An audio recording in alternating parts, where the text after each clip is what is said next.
Henry is perhaps one of the strangest people I've met in my entire life. He's moved all the way to Squamish, which he loves, but then refuses to explore one step further. While we live near one of the world's best mountain bike playgrounds, he has never truly experienced it. So here we are, the front-facing, sprawling mass of the real backcountry, the Chilcotins. Every time I've mentioned its name to him, he tells me it sounds like a small village in Dorset, whatever that means.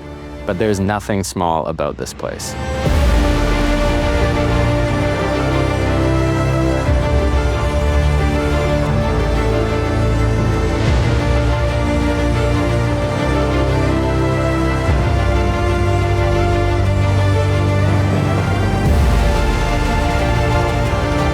The Chilcotins may indeed sound like a middle-aged couple in your apartment block, but it is actually a remote mountain range in British Columbia.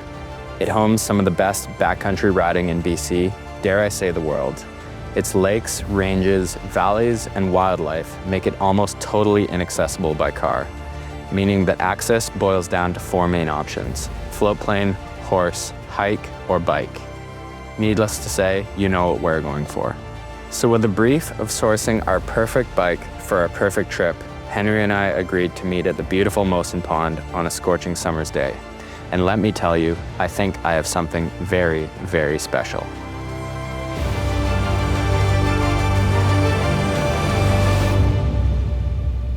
For this backcountry mission, I have brought the all-new Norco Revolver 130. I can only imagine that being just down the road in Vancouver, Norco designed this bike for this exact purpose. A bike like this can move fast yet confidently through backcountry terrain. And I know that friend of the channel, Greg Minar, was involved with this bike. Now, I'm not sure how much he knows about the backcountry, but he knows backflips, and that's good enough for me. Oh, what the f***? It's a 130, 120 downcountry machine, a term I actually quite like. And it looks absolutely gorgeous in QuarterHP purple. Oh, here comes Henry now, on what resembles an egg. This is me. This is my offering of not an all-mountain, but a most mountain bike. And while you might be right, it might resemble a boiled egg, I'm gonna let everyone in on a little secret. I love Konas.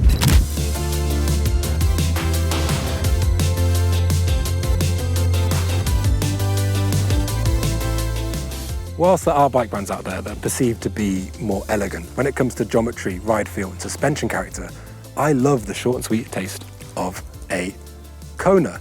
And for that reason, I bought the Hei Hei G10, although I'm not quite sure how to pronounce it. It might be we're working on it. There's no way, Henry, that you believe that this bike is more beautiful than this one. No, I genuinely do.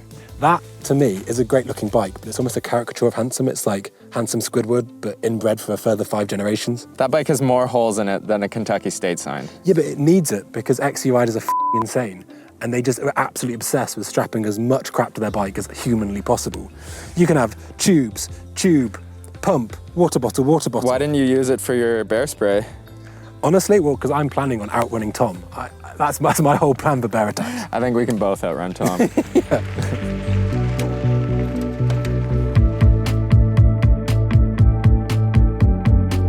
After mocking each other's bike choice for a while longer and stuffing our sandwiches into our filmer Tom's already stuffed camera bag, we set off for our first day of riding, climbing through a recent forest fire burn zone.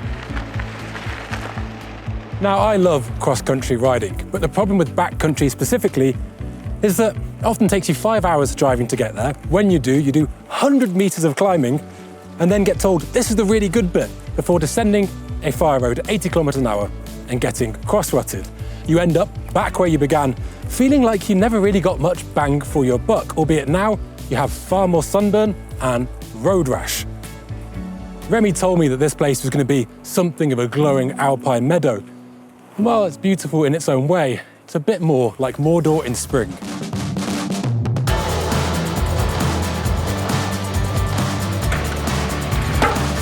As we began to climb, we started to wonder, are our bikes too downcountry for their own good? I think Norco really nailed it with the balance between downcountry and cross-country with the new Revolver. The small things like the titanium hardware mixed with the bigger things like the low front end, make this bike a really capable climber. In order to satisfy riders like myself and friend of the channel, Greg Minar, Norco bumped up this bike's travel to 130 in the front and 120 out back. That extra slackness is fine on mellower terrain like this, but when you start climbing steep terrain, it does mean you have to throw your weight a little bit farther forward than I would like. But don't get ahead of yourself. Even with the slight increase in travel, it hasn't lost its racing pedigree and shines under precise riding. The Kona might not have the sharp looks, or indeed sharp handling of the Norco, but that's no bad thing. It's far more relaxed, far more comfortable, and to my mind, a far better all-rounder when it comes to general mountain biking on a wider remit of trails. So while it may not have been developed by friend of the channel, Mr. Greg Minar, or have a fancy flex day, the Kona does offer quite a lot that I like. It's got a great suspension feel, and is ultimately a comfortable cruiser that offers bag loads of confidence.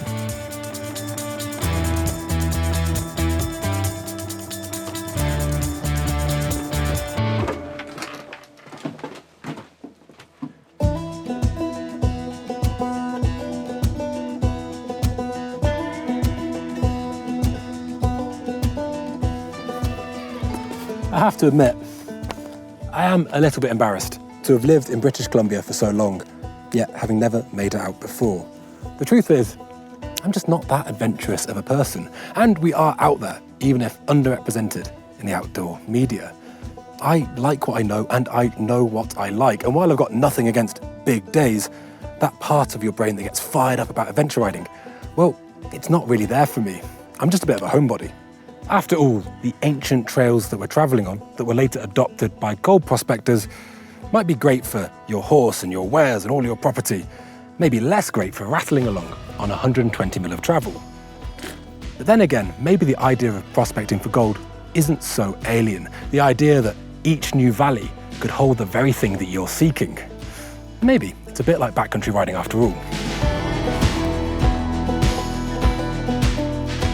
So despite promises from Remi of sweet, sweet single track, we only got one short, sharp burst to reflect upon our bikes descending.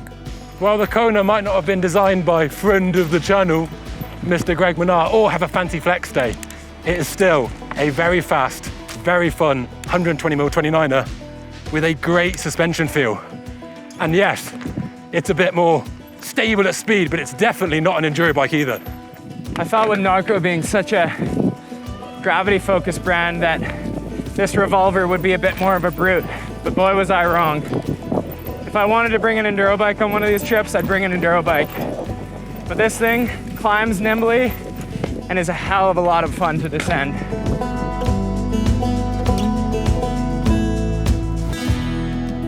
As we got back to camp, after, as I predicted, a slogfest of a day in the unrelenting heat, we prepared to settle in for the night. I have to admit, as Remi cooked his fresh salmon and I tucked into my simulation chicken-flavoured noodles, it did occur to me that maybe convenience was something I've been guilty of over-indexing upon. Either way, at least I had a good night's sleep to look forward to.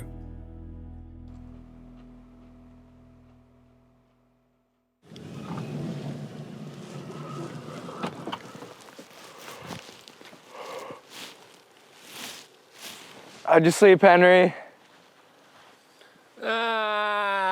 I'm not averse to bivy-sacking, but last night, it was very, very, very hot until it was very, very, very cold. And I just feel like I'm wrapped in cellophane. And every time I moved, the amount of noise it made, God damn it, God camping! The next morning, after Henry gracefully checked out of his 5-star accommodation and practiced his bear awareness training, we set off for day 2.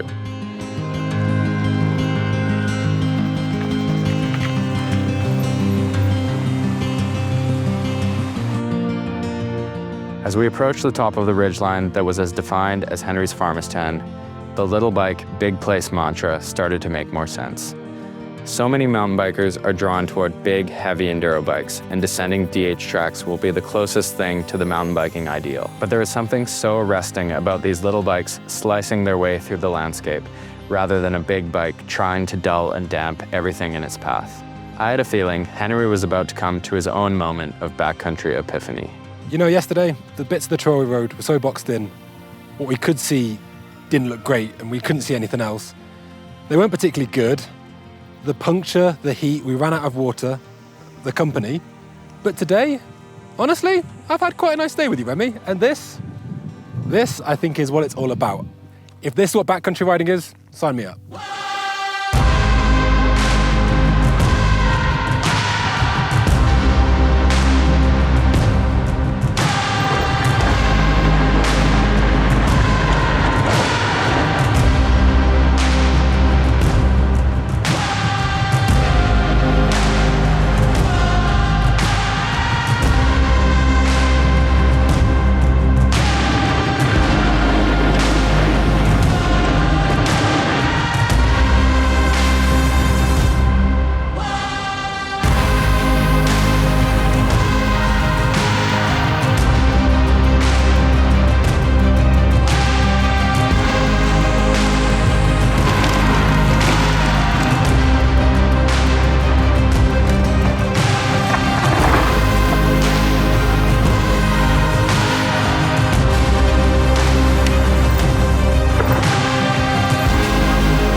Big day.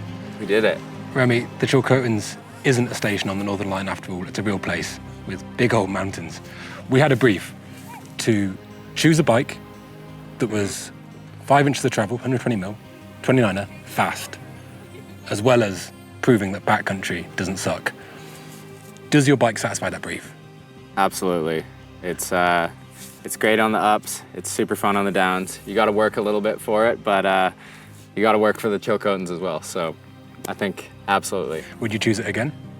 100%. You? 100%. I think that it's been noted that you're a bit better descending than me. I think this just it just dulls the trail to a nice extent. It doesn't make it dull. Like, it's still sharp, it still does a lot. And I think that for suspension feel, it feels really great. We're really lucky on this ride. We've been on an early production of what E13 are doing with their next generation of Psychic, where they're bringing it to kind of trail and enduro platforms, where previously it was downhill. That, but a good old single pivot, I've got to say, felt pretty good. Does backcountry suck? I mean, I've had the full spectrum. What we did today was amazing. I think the message maybe is to actually just get yourself a really good guide, so the search continues for me, because yesterday was absolutely awful. Do you think you'll come back? You think I can get you to come back with me? Am I an okay guy? I'm just going to come a day later, because today was sick. But thank you very much for watching. This video's been a bit different for us, hey? We haven't gone quite so nitty-gritty on the tech, and it's been our first travel video, so it's been loads of fun. But if you want all the nitty-gritty tech, as well as the sort of consumer advice, please check out our Patreon for the Serious Business Podcast.